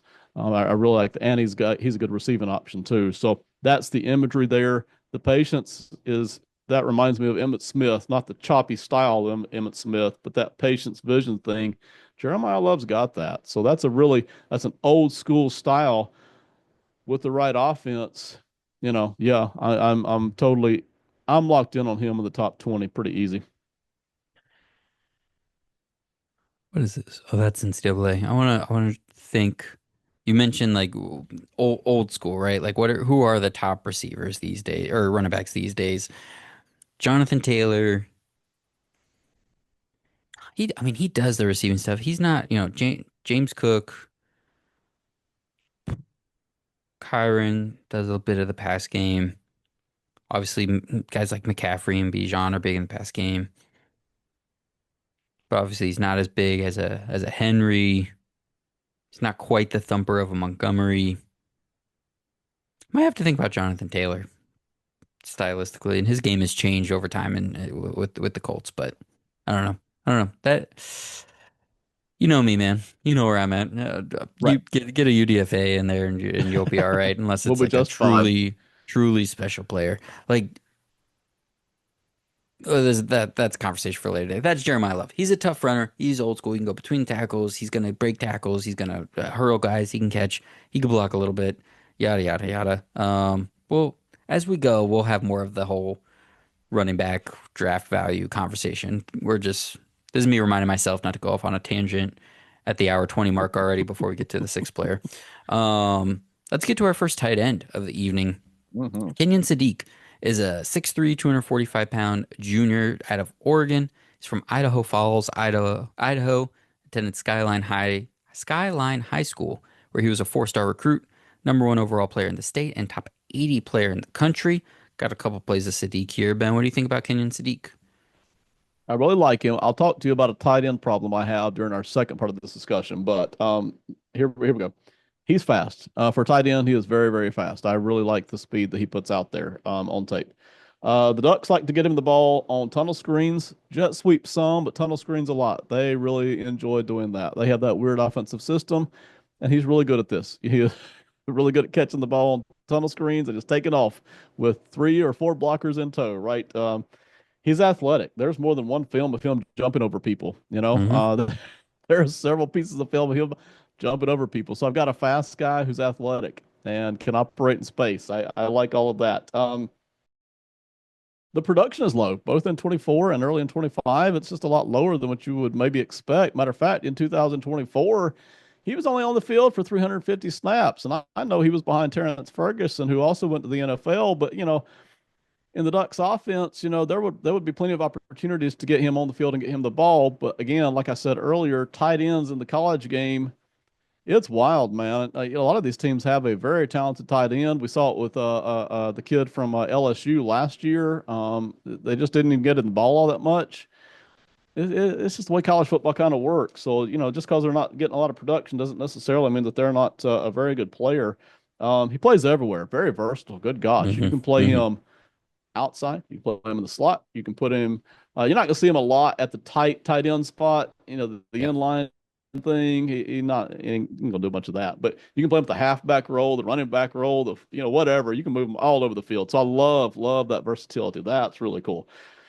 Um, not a traditional tight end. Don't look for seam routes and in cuts and tough blocks from this guy. All right, that's not your guy here. Okay, think very modern, very versatile, very fast, very flexible, all of that good stuff. Right. Really like that. With the right offensive coordinator, I love this guy. This guy could just really take off if you get him in the right system with the right guy. He could also go completely to waste if you try to put him in certain kind of offenses. Just not going to see very much out of him. So I could see this guy going either way here. Um, Not a lot of blocking tape, but what I saw, it seems like he was willing and able. He's getting the Hmm. job done. But again, yeah, they left him off the field for a lot of these tough running plays. Okay, Yep. Yep. so it's not like they're counting on him for that. But what I saw him blocking, I thought it was pretty efficient. I was satisfied with what I got out of him on that. So anyway, that's Kenyon Sadiq. Week, and I meant to look. I was just looking at his overall stats, but I wanted to look game by game because I remember it was a week one or week two of the college football season this year, and everyone was like, "Oh, Kenyon Sadiq, he's going off. He's having like this tight end one." week one, Montana State, or maybe that was week zero technically. One catch, 20 yards, touchdown. Oklahoma Correct. State, two catches, 40 yards. Hmm. Northwestern, two catches, 35 yards. Yep. Oregon State, four catches for 60 yards and a touchdown. That's Mhm. nice. Penn State, obviously, six catches, 49 yards. Like the volume there of doing that. But yeah, this isn't even like your quote unquote move tight end, your F tight end where you're like, oh, like in the slot running routes. This right now, unfortunately, feels like your classic like H back, like high end H back kind of guy. Now listen, Harold Finn's having a decent start to his career, right? And like Jonnu Smith has had a very good career in the NFL doing those sorts of things.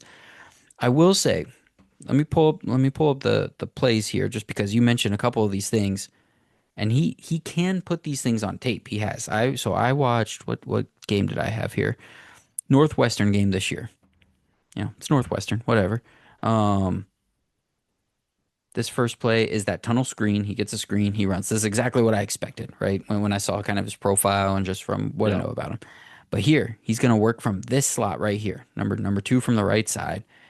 And there's a seamer out there, Ben. There's a seamer out there. He sets up that corner, that poor white cornerback.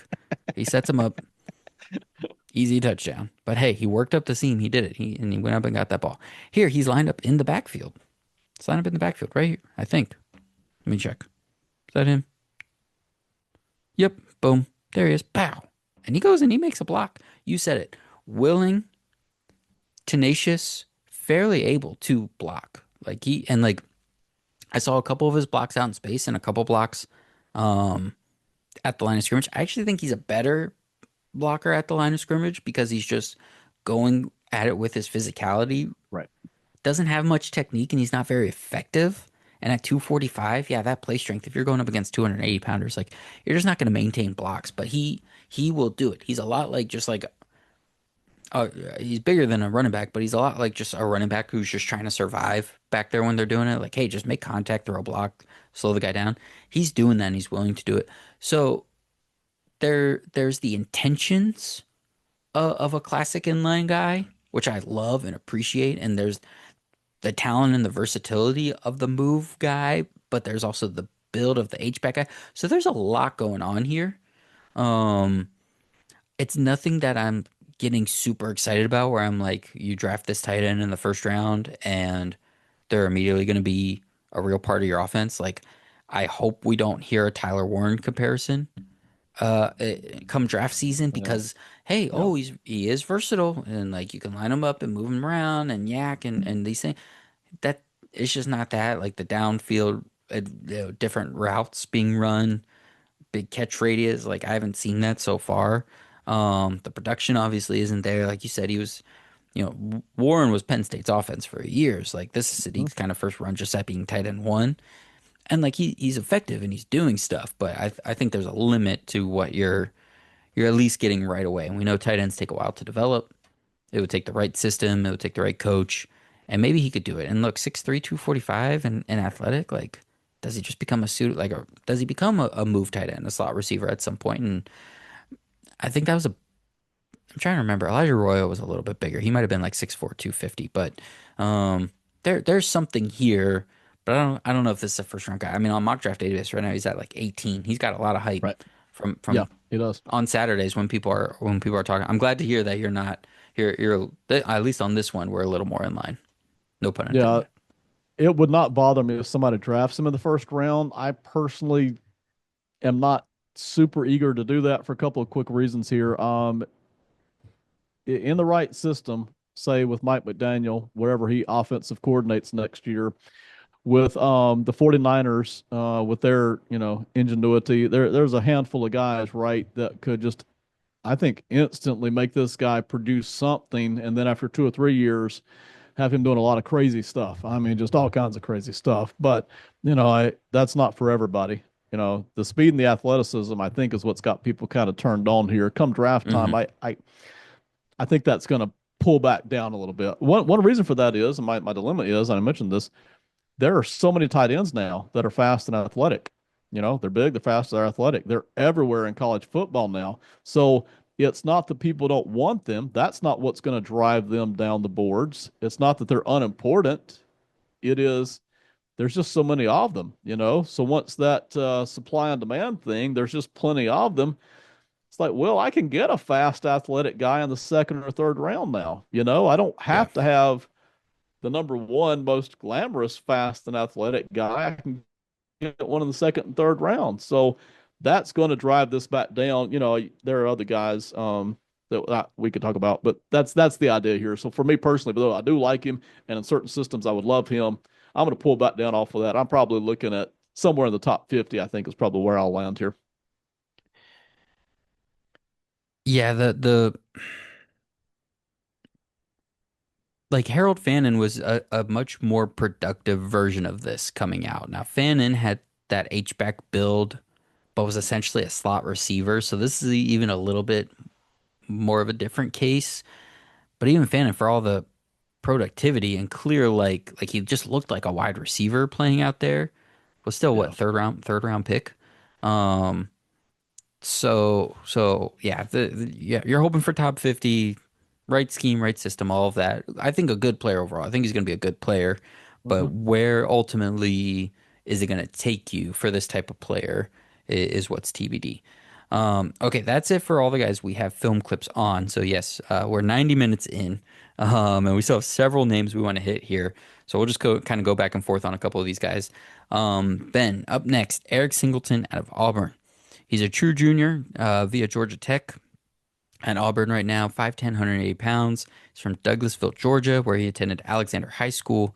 He was a three-star recruit coming out, and this is his first year at Auburn after 2 years as being a full-time starter for the Yellow Jackets. And he was the number one overall wide receiver transfer, fifth overall transfer player in NCAA football last winter. What do you think about Eric Singleton? Here it comes. This guy is fast. Oh my gosh, this Hmm. guy is fast, fast, fast, and that really to me is his whole game. It is that speed. If he didn't have the speed, I wouldn't be interested at all. I mean, just not at all. But the speed is there, and he's built his game off of that. Okay, he's little though. He's 5'10". Yeah. So again, where does the speed cross over with that height? Okay, he looks little, even on the field. You look at him. I'm not sure he's 5'10". I'll be honest with you. You look at him Mm, out there on the field. And again, I'm not knocking people who are small. I'm small. I'm 5'8". You know, I don't fit in anywhere, right? You know, but this is the NFL we're talking about. Okay, he does not look 5'10" to me. He looks even shorter than that. I've seen it listed everywhere. I just don't think he's that tall. Okay, so does a lot of boundary comeback stuff. Again, I don't see a lot of route tree stuff out of him. I see where he's shooting up the boundary. They're scared to death. He's going to beat them deep, and all of a sudden he just jerks it off. You mm, know, so there's an 8 yard gain right there. So I like that. That's cool. I just didn't see a lot of route tree stuff. He can work yep, his way downfield on post routes and can really go get it if the ball has some air under it. So the two things that he can do downfield, he's not going to win the jump balls. Forget about it. He doesn't yep, have the vert. He doesn't have the height. Can't do it, but he can beat you deep. Oh my gosh, on just a straight fly route. And then if you think, I'll handle that, well, here he goes on a post route. Oh my gosh, he can go all the way from one hash mark to the other boundary in a heartbeat. And it's hard to outthrow him. They can just sling it out there and some open cow pasture somewhere, he will run and get it. So I do like that. That's important. That's not nothing. I really do like that. Shifty and works well in traffic with the ball. So they get him the ball in jet sweeps a lot, and on those little tiny crossing routes, like literally 2 yards past the line of scrimmage. So it's jet sweeps and 2 yards past the line of scrimmage, and they just get him the ball quick and see what he can do with it really quick. So I like that. He's a good kick returner. I love that. I love his focus on the football. He is always dialed in. This guy is mm. never not dialed in. You talk about a guy who was always locked into the football field, the play, and the ball. He is always dialed in. My problem with him is I'm not totally sure how much production I can get out of him at the NFL level, right? He is great for those little crossing routes and the jet sweeps. He's great for a quick comeback route, and he's great for an occasional downfield, rip the top off the defense, burn. I'm just not sure how productive he's going to be. There's not a lot of route tree there. He's not going to create a ton of separation other than people scared of beating him deep. So I don't know in zones how much he's going to do necessarily. He's not going to win battles at the boundary. He's not going to win jump balls. So that's what's got me a little backed off of him there. But there is a lot to love here with Eric Singleton, too. Yeah, I'd like to see how he could progress. It's funny. He at Georgia Tech was more of an outside guy, just based on talent. But so far at Auburn, he's played mostly in the slot. Mhm. So what is he ultimately? He's probably a slot guy at the NFL level, but can he take some of those skills and do some more interesting stuff from the slot? We'll see. When I was watching, so I watched the Notre Dame game from last year. So again, at this is at Georgia Tech when he's one of their top guys, outside guy, and yeah, a lot of motions, a lot of gadget stuff, a lot of screens. Yeah. You're just trying to get the ball in his hands. So what is that in the NFL when you're that size? I do think he's a little more twitchy than who were we talking about before when we said this? Like Antonio Williams.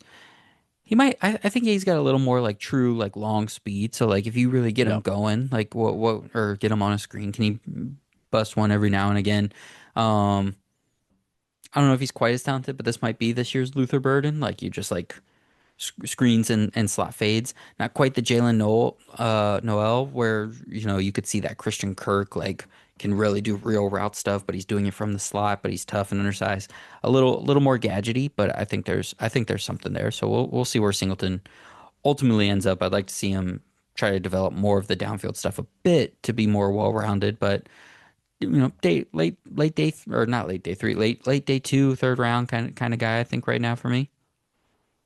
I'm in the same boat. I'm just curious Okay, to see if that speed, because I do think it's a devastating speed straight line. I'm curious to see if somebody grabs that in the second round, but for me, it's true. third round. Yeah, if he shows up with like a 4.28 or 4.30 or something Right. like that, we Right. we see every year that gets pushed up. Yeah. Jacoby Lane, USC, true junior. He attended Red Mountain High School in Mesa, Arizona, where he was a four-star recruit. At 6'4", 200 pounds, Lane was the fifth overall player in Arizona and 32nd ranked wide receiver in the nation. Ben, what do you think about Jacoby Lane? This is my guy. This is my sweetheart. Okay. This is the Heck one. yeah. This is the one. Heck yeah. I I wasn't sure how you would feel. This is the one guy that nobody else seems to be on that I'm in love with. Okay. Oh, baby. We're right Okay. there. We're right there. Okay. All right. We can have a man crush here for a minute. Okay. This is our Jaden Um. Higgins from last year. Yes. This is our Yeah. Jaden Higgins. Yeah. Yeah. I Yeah. agree. Okay. So. Took us a while to Sorry, get to Jaden everybody. Higgins. We got to Jacoby Lane very quickly this year. This is great. Yeah. Exactly. Okay, big plays. This guy can make big plays. Not quite so much run after the catch like some of these other guys we're talking about, but just big plays. He can definitely tough catches. You talk about tough catches, man. Ripping the ball away from people, catching the ball on the boundary at the back of the end zone, at the front of the end zone. This guy will make some tough, I mean, WWE type catches, man. I mean, this guy will rip it away. I really like him. He's physical. He's not as thick as Denzel Boston or even the Malachi Fields guy from Notre Dame. He's not that. He's kind of skinny actually, but Mm-hmm. Mm-hmm. physical. He eats it up. This guy Yep. loves to be physical. Man, dang it. Um, he can take contact and hits and still finish plays. I seen him take so many daggum hits and still finish a play. And I'm like, I don't know how he did that because he doesn't have a lot of body mass. But boy, he seems to eat it up. Um, Wins jump balls. I mean, this guy will rip it away. He's going to win more than his 50-50 jump balls. He's going to be up there. I don't know if he's in not Megatron category, but he's going to be up there. All right, he can rip the balls Mm-hmm. away. I think he's a very athletic. Not as Mm-hmm. athletic as say his teammate Makai Lemon or Right.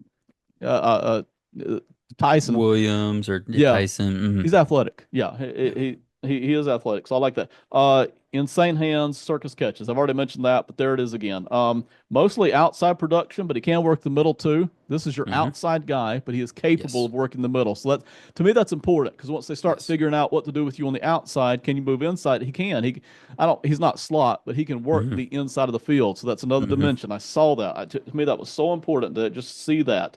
Um, Devastating in the red zone. In the red zone, he will absolutely rip your heart out and eat it. Okay, he is devastating in the red zone. So I love that. Um, he can improve his routes. His routes aren't the greatest. He kind of almost feels like he doesn't need to worry about it because he's just going to box you out and rip the ball away Mm-hmm. from you. Mm-hmm. I could appreciate some route improvement here. Real quick, I think it's very good speed, but not elite. Now I know people who think he's Hmm. slow, so then the discussion gets to be real quick here. Do we have a T. Higgins situation where he's speed slow but plays fast? Do Hmm. we have ourselves an AJ Brown situation where he's not got good list speed, but he still plays very physical and very well? Or do we have the kid from Arkansas a couple of seasons ago that got drafted by Tennessee Titans and just Traylon Burks. not there. Right. Do we Yep. have a Treylon Burks situation? That's a valid conversation, but Hmm. I still, man, I still like this guy. And then, he's a smart player. This guy gets it. Hmm. This guy is a smart player. You just watch him move around, smart player, and then he has those long strides, very long strides. So that's it. I really like this guy. Yeah, I really like Lane also. In last year's class, we had, it's funny when you, the more you do this and the more you think about and read this stuff and the more access we have to stuff and we think about like these X receivers and we always want to think of like the best receivers, right? The best X Right. receivers.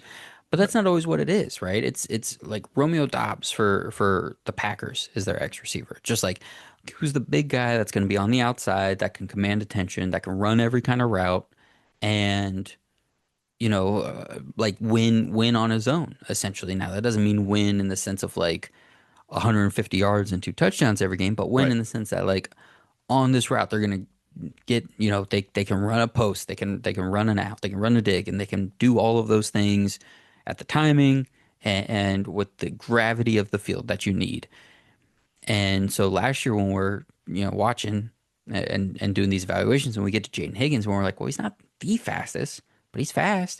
He's Right. not the most talented, but he's talented, Hmm. and he can play on the outside. He can run every single route. He's got good hands, Yeah. and he can make those plays. And it's not as flashy as a Ted McMillan who we loved or a Travis Hunter who we loved, Right. but like he can do all of those things. So this is an X receiver, and you know, I think of that scale, and then to a guy like Trey Harris, who's also an X receiver, Right. but like a lot of what he was doing at Ole Miss was just like catching screens and like getting 8 yards going forward, and like yeah, maybe that's technically more of your flanker build, but like that was a perfect fit for Harbaugh, and that draft pick made sense. Um, Lane is somewhere in between those two guys for me. And Trey Harris, I didn't love individually, but I loved him going to Harbaugh and that offense. Although it is what it is now. But theoretically, that's where I was at. I really like Jacoby Lane. True X. I really like his movement in and out of breaks. Like you said, he has some snap, but it's not elite. It's not super Right. athletic, but mostly just good at well timed and using up space really well, creating leverage. He's got good hands. He could do it over the shoulder. He could pluck from over the middle of the field on some of those in Yeah. breaking stuff. Heck of a blocker. Very willing, but also just very technically sound and actually good at it. Right. He's doing a lot of those blocks for Lemon on those screenplays, Yeah. He and is. it's really, really effective. Um, Clear Good point. number two receiver blocker for me in this class as of right now. We'll get into the other guys later and watching their tape, but for me, it's like Tate, it's him, and then it's probably Lemon at that point. Um, yeah, I really like everything I'm seeing from Jacoby Lane. You probably won't end up being a first rounder unless like there's more athleticism than we know, and that's what kind of Right. pushes him up. But this is a clear top 40 guy for me, and a guy I'm gonna really like all the way through the process. I'm coveting this guy. I want him first round. I would grab him first round, but I don't think he's probably going to end up first round, like you said. And honestly, if my staff, if I were sitting there as a GM and my staff looked at him and said, "Hey, we've got these speed concerns," I would be willing to back off and grab him early second round. Okay, that's where I would be at on him. I don't project him as a consistent all pro guy, but I think he's got that ceiling. When I see that physical dominance at times, I think he's got that ceiling to be able to be that good. But the speed thing, well, I won't get into it, but the speed thing could be enough to create problems for him at the NFL level, right? If he's not physically dominant, then Hmm. he doesn't have the speed to make up for that, right? So I would be willing to be backed off of that into a second round pick, but I really do like him. I covet him. I would love to have him in the first round is where I'm at on him. He's a guy that would be perfect for if of your starting three receivers. He can be your X, but you would love if he was your third best receiver. You would love if you had like an elite guy in the slot, an elite guy Yeah. flanking, and then he's just like running the downfield routes and he's blocking. That would be perfect. All right, we have so many more names to get to. I've done film work on. Ben has watched all of these guys at some point. I've watched two more of these guys, but we're just gonna bucket all of these guys, and Ben's gonna tell me who he really likes to talk about. Okay. Because these next two, it's a running back and another tight end. Like they didn't really stand out to me. So there's Nick Singleton from Penn State, who was a really high level recruit, but he's a senior now, and he's a big, powerful back. You got Max Clare, the Purdue transfer to Ohio State, who nice move tight end. I like the way he uses space and decent hands, but like nothing too crazy for me there. And then several guys that are on that like right around second round bubble that I just wanted to mention their names. Chris Brazel out of Tennessee is a really fast riser right now. He was a guy that was like mid day three at the start of the year. He is shooting up the mocks. Chris Bell, Louisville senior, just like really steady, consistent type guy. Nick Harbor, 5-star recruit, 6'5", 235 pounds, blazing speed. Zachariah Branch, transfer to Georgia, high-level recruit, undersized, not a lot of production. Kevin Concepcion, Texas A&M, another, he was NC State transfer, very productive at NC State, moves up a level. Jonah Coleman, another running back out of Washington, 5'9", 225 pounds. And then your guy, Eli Stowers out of Vanderbilt, former quarterback, college recruited to Texas A&M to play quarterback, became a tight end over the course of his time there and then at New Mexico State. And he's now in his second year at Vanderbilt as a fifth-year graduate player. Ben, two or three guys that you kind of want to highlight from that group. I want to highlight 6 or 7 of them, but I won't do I know that. you do. Okay. So I won't even run through any notes here. This is just straight off the top of my head because I have piles of notes, but we're running out of time here. Okay. So Max Clare, to me, uh, I like the speed. I like the hands. I like the open field stuff, but it's a second round pick thing for me. I just didn't see anything that made me want him first round because again, boy, we got so many of these athletic, versatile, tight ends now. Eli Stowers the same way. Hmm. Stowers is not as fast, but he's just as flexible. My gosh, Eli Stowers out of Vanderbilt. So I've got another tight end here who can, excuse me, flex out and do all kinds of cool stuff. So Hmm. I got several of these guys. I don't need to grab one first round. They all can do slightly different things, but they're all versatile and fast. So that's cool. So second round guys for me, right? Chris Bell is a guy who for me is a second round guy. Um, Go check out. Okay, if you haven't and you're in the audience, go check out his run after the catch stuff. It is fun. He will beat you deep. Boy, I don't know that he's got an expanded game, but you talk about a guy that will run after the catch and just beat you with stuff. Fun, fun, fun, and consistently does it. Does it very consistently. Nick Harbor is not producing enough, probably to be even in the first 2 rounds, but coming out of South Carolina, this is a guy that's got excellent height. I think it's 6'4", but he has documented track level speed. I mean, it Hmm. is way up there. So, NFL guys would love to just add that into the mix, see if he turns into anything. Really, really love that. So, I think there's one other guy you maybe mentioned that I lost track of there. Branch, Brazel, Concepcion. The running backs were Singleton from Penn State, Okay, Coleman from Singleton. Washington. Okay, Singleton from cool. Penn State. That's the final guy, real quick here. His 24 tape still wasn't as good as what his recruitment Right. excitement buzz was, but the 24 tape is really good. For a running Yep. back, go check it out. The 24 tape is really good. 25 tape is not. Nobody seems Okay. to know why. The 25 tape is ugly. Okay. So, That Penn whereas State I might have offense is considered just him, officially yeah, broken, I think. It's just done.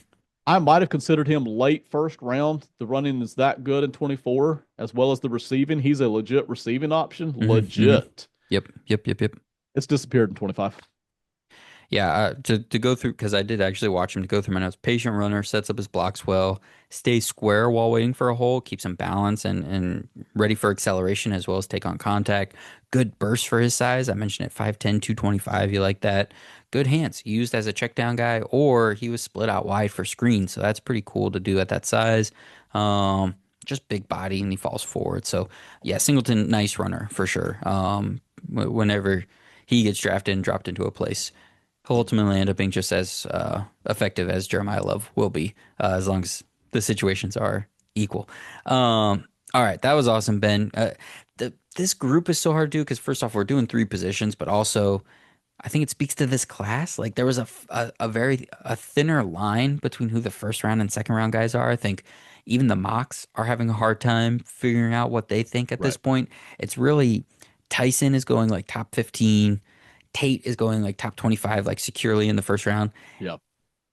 Love is usually going like top 25. Like people are just kind of he's the top running back, so he's getting Yeah. locked into the first round. Sadiq is getting locked in the first round, and then everybody else. So we have a total of 12 wide receivers plus three, 18 names on here. And everybody aside from those top four, so additional 14 guys, are going somewhere between 35 and 75. And I think that speaks to the position, what teams think of that now, but also this class specifically. It's just a lot of, it's still very muddled. It's not as clear cut. Obviously, it's only October, so that's going to be the case. But yeah, we'll sort through it. We'll keep doing this. We'll do our film work on these guys in the background while we talk about. We'll be moving to the defenders here next time Ben is here, and then watch out when once we get to the playoffs of the NFL, the off season, draft season, especially of course. Ben and I and the rest of the Box Score Network will be heavy on draft, filling you in on these guys, coming back to these guys, talking about it. Um, Ben, quick plug for what you got going on the YouTube channel. Yeah, because we plugged you last night actually when we were doing Oh, some draft prospects. So we plugged look at you. you, I said, hey, go check that out too. my guy. Uh, Pro Football Enterprises, we're doing draft picks over there. We're trying to set them up individually. So if you just want to see one guy for 10 hmm minutes, hear about one guy. We're not doing clips. Hear about one guy for 10 minutes, you can go in and do that. So that's Pro Football Enterprises on YouTube. Pro Football Enterprises, Box Score Network. Check out all the pods. Make sure again, waiver wire editions. You're getting those recommendations from 2Ps. You can do that on their feed on Tuesday mornings or Box Score Network on YouTube. You can get that as well. They usually do that in about 10 to 15 minutes. So if you want a quick down and dirty on who you should pick up on the waiver wire, head over there. In the meantime, stay over here. We've got some fun stuff coming up over the next couple of weeks. NFL season fully in swing. We will continue getting you ready for the draft as well. Comment, subscribe, like all that stuff if you're here on audio. As always, we appreciate you. We appreciate Ben for being back. Everyone, we will talk to you soon. Have fun and be safe out there.